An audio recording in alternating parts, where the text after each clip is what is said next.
Hi, this is the third lesson in electricity and mainly focused on Edexcel, Cambridge, and International Baccalaureate syllabuses.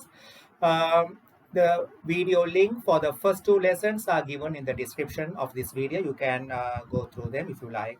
Right. Okay, during my first two lessons, I discussed few equations related to electricity. In the first lesson, I discussed two equations. They are Q equal IT. I got it from the definition of current. And the transport equation I equal NAEV. During my second lesson, I introduced few more equations, and they are the potential difference across a component that is given by W equal Q into V, where Q is the amount of charge flown through the component, W is the work done to move charge Q through the component, and V is the potential difference across the component. And the electromotive force, that is a property of a power supply, that is the amount of work required to move 1 coulomb charge through through a complete circuit, is defined as the electromotive force of the power supply. It is given by W equal Q times EMF. EMF is denoted by epsilon. Then we learned about the definition of resistance, R equal V over I. So we normally write the potential difference across the component as the subject. So V equal I times R. Then the resistance of a component is given by, it depends on the properties of a, say for example, not a component, it's a resistance of a wire is, it depends on the properties of the wire. That is, resistance of a wire is directly proportional to the length of the wire and inversely proportional to area of cross section. So R equal rho L over A, where rho is the resistivity of the material that is constant for a given type of material at constant temperature. But for conductors, when temperature increases, resistivity will increase. For semiconductors, when the temperature increases, resistivity, which is rho, will decrease. Then we learned about the power dissipation or power loss in a component, that is given by P equal VI, or P equal I squared R, or P equal P squared over R. Then the power generated by a power supply is given by E equal EMF times the current flow through the power supply. Okay, so these are the equations we learned during the first two lessons. So in this lesson, I'm going to discuss a few questions related to these equations, and the questions are uploaded. You can download from the description of this video. Okay, the first question, you can get these questions from the description I uploaded. You can download it from there. First question, how many joules of energy does a 9-volt battery supply when a charge of, first part, when a charge of 15 coulomb passes through it? Okay, so the first question, how many joules of energy does a 9-volt battery supply when, the first part, a charge of 15 coulomb passes through it? So first question, first part, I can use W equal Q times V. The amount of charge flown through that is 15 coulomb, and the potential difference across it is 9. So that will be 135 joules. Answer for the first part of the first question. Second part of that question, a current of 0.6 ampere flows through it for 2 minutes. I need to find the energy supplied by the battery, which has EMF of 9 volt. So second part, you can download the questions from the description, right? I'm not writing the question. I just read the question because you can download it from there. Okay, so I need to find first the amount of charge flown through it. Q equal I into T. So the current flow is given as 0.6 amperes, and the time taken is 2 minutes. So 2 into 60 seconds. Find the amount of charge flown through it. That will be 0.6 into 2 into 60. That will be 72 coulombs. So 72 coulombs is the charge flown through it. Now I can use W equal QV or Q times epsilon. Either one I can use, same answer you will get it. So Q means 72 into 9. So that will be 648. 648 joules.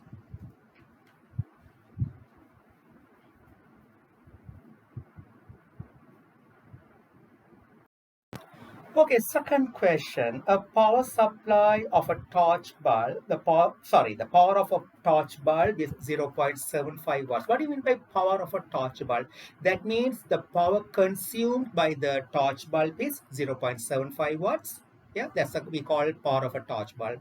The power consumed by the bulb is 0.75 watts, and the total power dissipated in the form of light and heat, that also 0.75 watts. That's the meaning of power of a bulb. And the current flow through it is 0.3 amperes. So first part, find the resistance of the bulb. So I can use this equation, P equal V squared over R. I know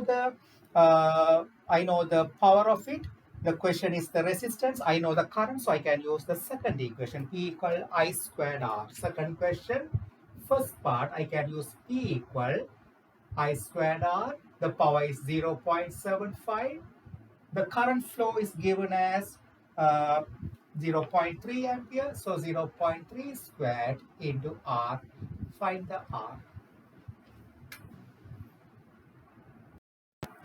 So resistance will be 8.33 ohms. Second part of second question, find the voltage applied across the bulb. So that is V equal IR. I can use simply V equal IR.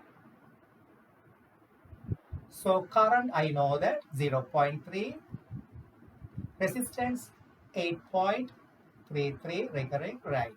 So find the voltage across it. So that will be 2.5 volt.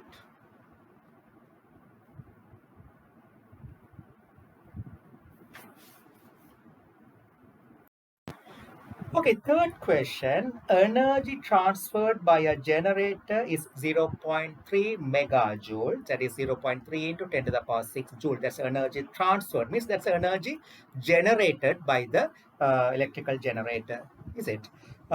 When deriving a current of 2.5 ampere for 10 minutes. So the current flowing through the generator is 2.5 ampere and it's used for 10 minutes. And the total energy generated by the electrical generator during 10 minutes is 0.3 megajoule. How much charge passes through the generator during this time? Okay, so how much charge passes through the generator during this time means the first part, I can find Q equal IT.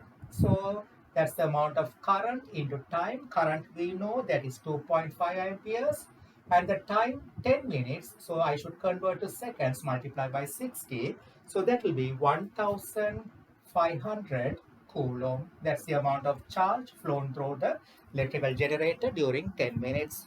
Second part, find the calculate the electromotive force of the generator, EMF, that is electromotive force of the electrical generator. So I can use this equation, W equal Q times EMF. So for electrical generator, so that's the work done means that's the total energy transferred through it. So W is given, that's the total energy 0.3 10 to the power 6. The amount of charge flown through it is 1500 into EMF. Find the electromotive force across the generator. Okay, so that will be 200 volt.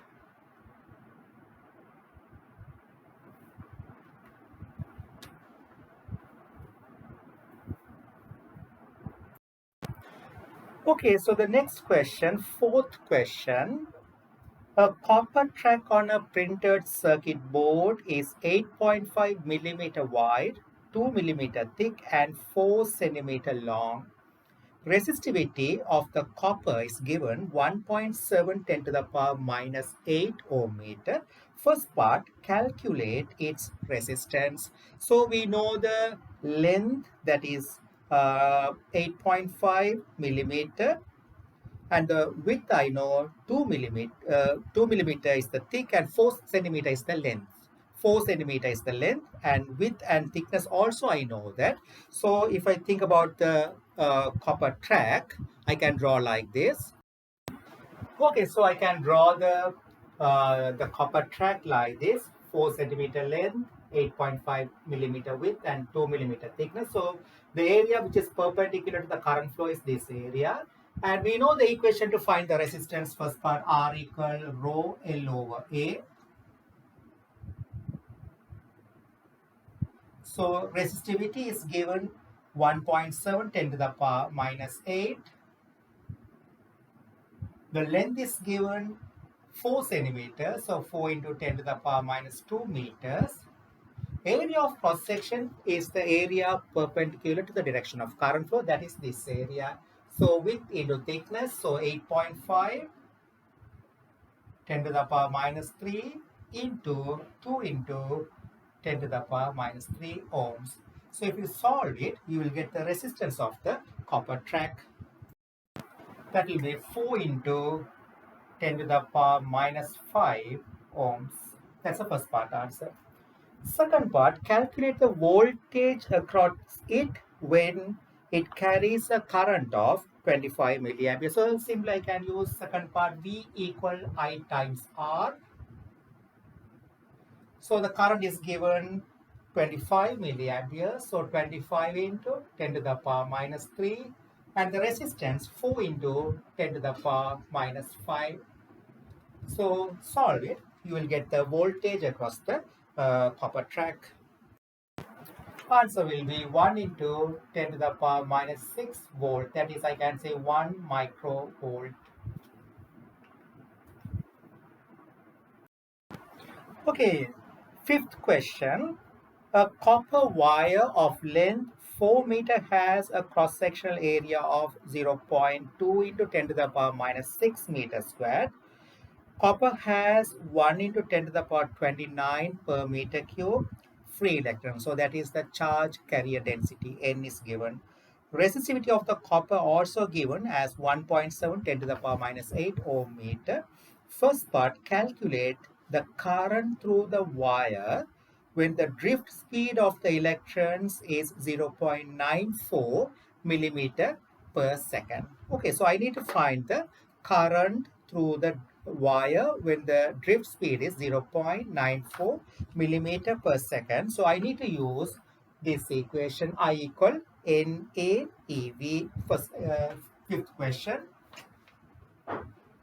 First part, I equal NAEV. So charge carrier density is given, that is the number of free electrons per meter cube, 1 into 10 to the power 29. The area of cross section is given 0.2 into 10 to the power minus 6. The charge of an electron 1.6 10 to the power minus 19. You can get it in the data sheet of your question paper. And the drift speed is given 94 millimeter per second, 0.94 millimeter per second. So 0.94 into 10 to the power minus 3 meter per second. Solve it, you will get the current flow. So the current will be 3.008 amperes. Second part, a second wire with the same dimensions is made of a material that has a greater resistivity. Second part, calculate the potential difference across the wire. Okay, second, that's the third part what I read now. Second part, calculate the potential difference across the wire. So potential difference across the wire means I should use the equation V equal I times R. But I need to find the R first. I know the current through the wire, but I need to find the R first. So to find the R, second part, R equal rho L over A. So the resistivity is given 1.7 10 to the power minus 8. 1.7 10 to the power minus 8 is the resistivity. The length of the wire is given 4 meters.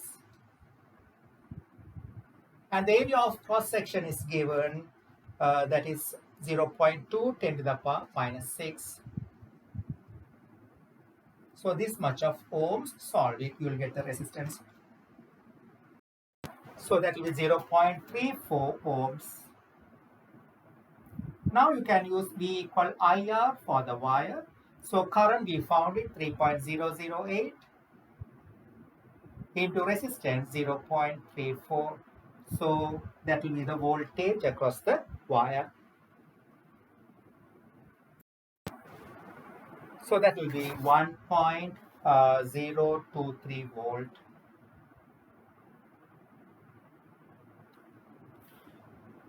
Okay, third part is something explaining type question.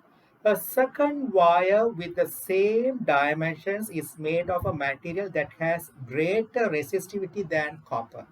So same dimension, second wire has the same dimension as this copper wire, but it has the material, the second wire material has greater resistivity. That is given in the question. So what will happen? Greater resistivity, but dimension same means same length, same area of cross section, but resistivity is higher means the resistance of the second wire will be larger. Is it? Resistance of the second wire is going to be larger. Right, we'll see what's the question.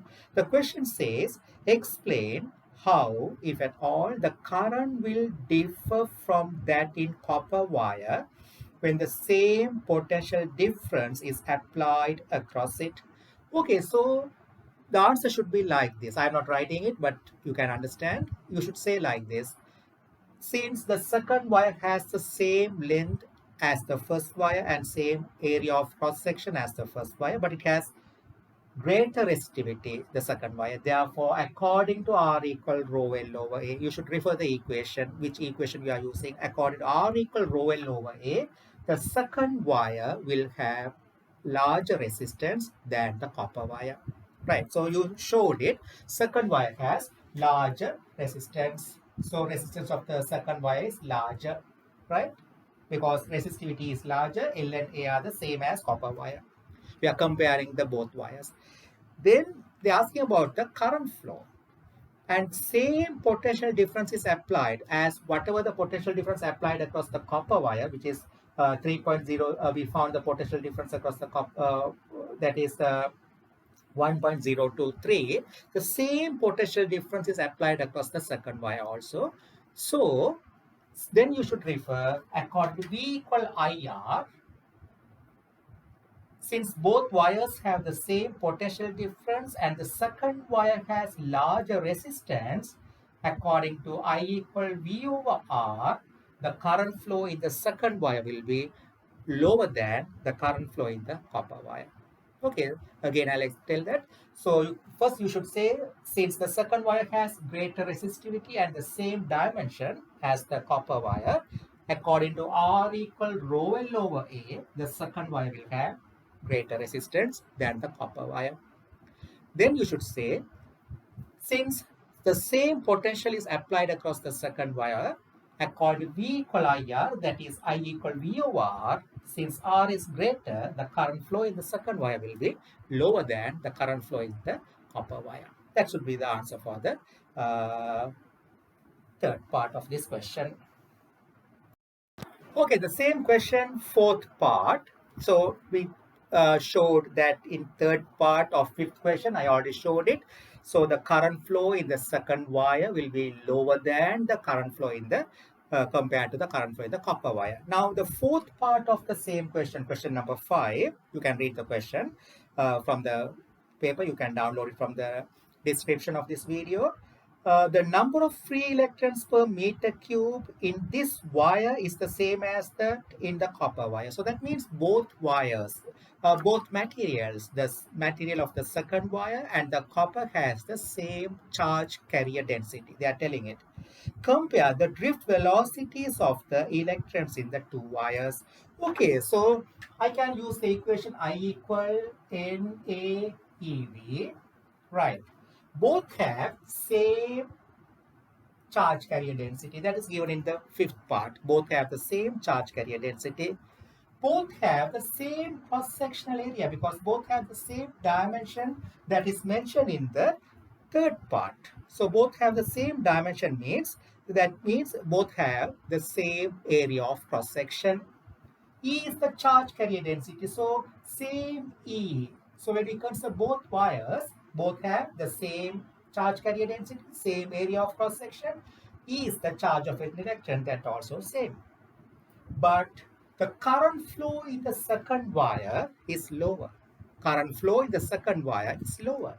So all these three are same for both wires, but current flow is lower for the second wire. Therefore, the drift speed of the electrons in the second wire will be lower than the drift speed of the electrons in the copper wire. That's the answer you should say.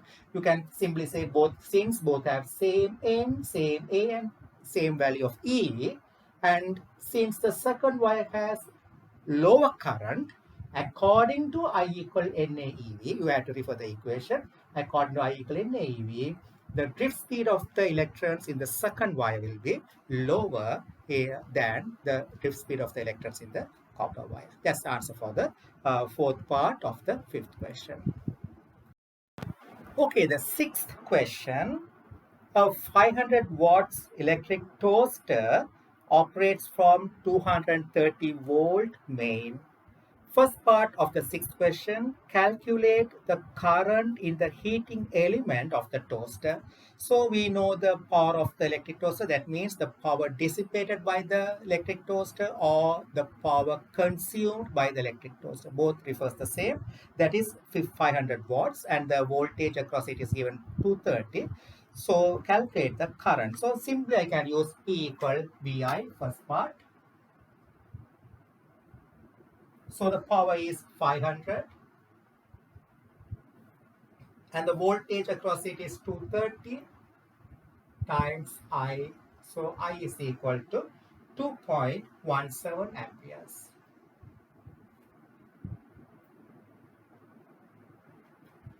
Okay, second part. Again, it's an explaining type question.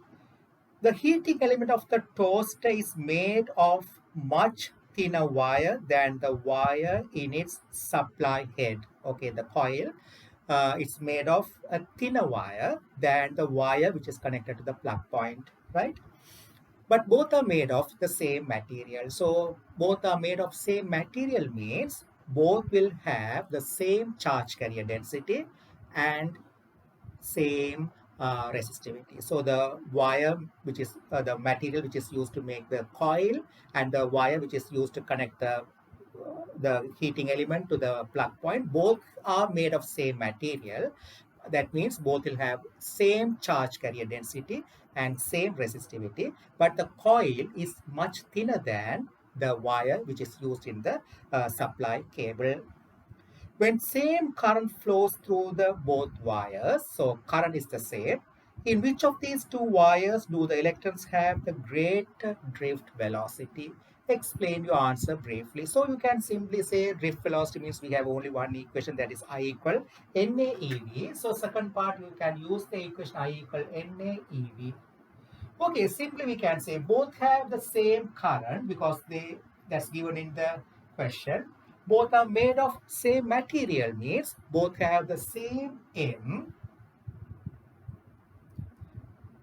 E is the charge of an electron, so that will be the same for both. Yeah, whatever the wires. So we can say same E, but thinner wire means area of cross section is smaller. So for the coil, A of coil, the area of cross section of the coil is less than area of the cable.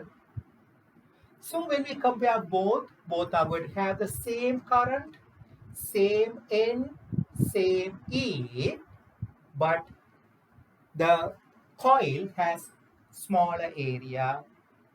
Therefore, the drift speed should be larger in the thinner wire, in the coils. I can make the V subject if you want. V is equal to I over N A E.